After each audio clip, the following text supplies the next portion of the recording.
YouTube. Hello, it is Carl Cheslov here. Tarot reader, psychic medium, 15, 16 years. So I hope that you are all well. My chair has moved. So I don't know how I feel about that, but whatever.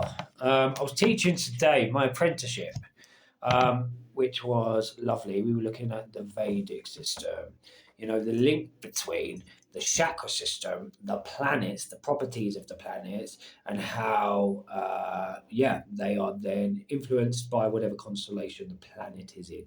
It teaches you your configuration, what is going on within your natural system.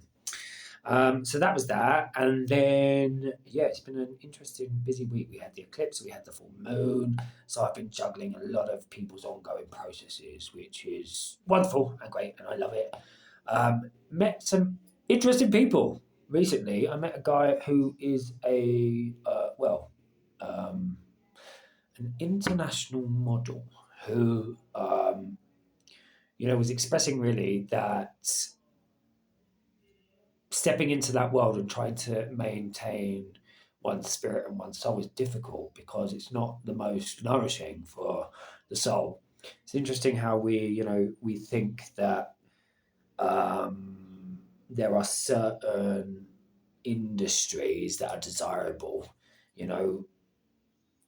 and I guess some of that has been based on capitalism. And so we're sold an ideology that, Hollywood and the music industry and show business, this is what it means or looks like to be successful. And so you need to buy this or that. I think that as we get more in touch with our spirit and our soul, we're starting to see through some of those spaces.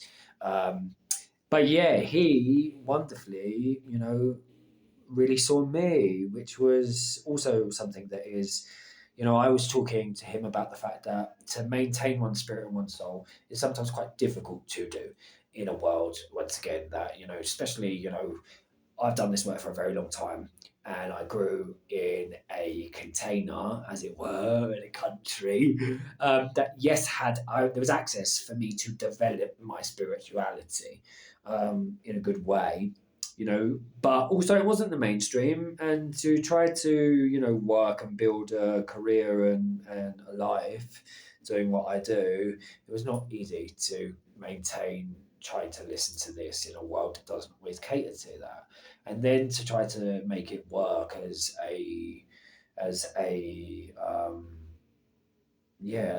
of life as well. Don't always like the word business because it makes it sound money oriented, and it's difficult to juggle sometimes. Being I like to see business as the thing that keeps you busy, but I think that spiritual work should be ethical and heart-centered, God-focused, all of those things, and not just money, money, money, money, money. So trying to do that in a system that is really, it's we're told to exist in the mainstream and, get a regular job and get a mortgage and spend your life working for somebody else and paying back, loans for education. These systems and these structures are designed to keep you in them and to keep the people at the top. That stuff is shifting and moving and changing. And for somebody to have seen, my process and my journey at trying to stay quite free with my spirit and soul was very humbling and made me very emotional. And I understand that, he is in this world at the moment where he's dipping into, high fashion, doing photography for big fashion companies and big, design houses. And one of the things that came up was that not all that glitters is gold. We think that Hollywood and celebrity and politics and whatever is, that's the dream. You're living a dream. If you have that, you've made it. If you've got millions in your bank, you made it. We're seeing that ain't fucking true. The word of the day was light. I hope I shedded a little bit upon that. Right. So if anybody wants to work with me, carltreslove.com. If you want to give me these videos, PayPal at carltreslove. I have year spaces, lots of different things that I offer. You can see it all there. Like I will always say, remember, all is good, all is God, all is love. Until we connect again soon in a wonderful, beautiful